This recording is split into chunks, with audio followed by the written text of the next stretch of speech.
देखो भारतीय जनता पार्टी स्वच्छतार विश्वास करे।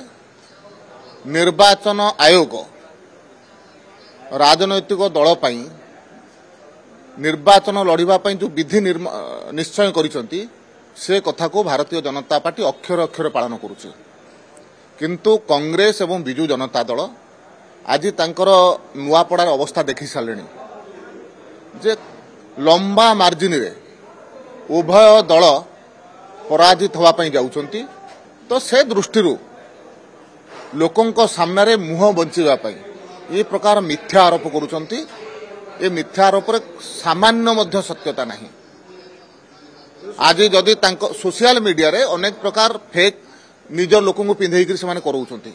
कौन सी जगार जदि अच्छी पुलिस प्रशासन भी अच्छी जोटा निर्वाचन आयोगंकर माध्यम बर्तमान परिचालित होउची सेमानक पाखरे जाके धरंतु। ए प्रकार मिथ्या आरोप कहीं लगाउछंती।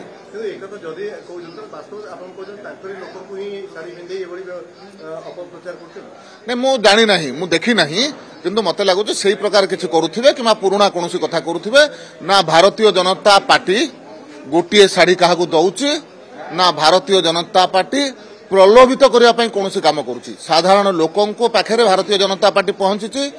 गत 15 मासर ओडिशा सरकार एवं 11.5 वर्षर केंद्र सरकार सफलता को लेकर भारतीय जनता पार्टी निर्वाचन को ओह्लैछि एवं भारतीय जनता पार्टी निर्वाचन में ऐतिहासिक विजय लाभ करने जाउछि।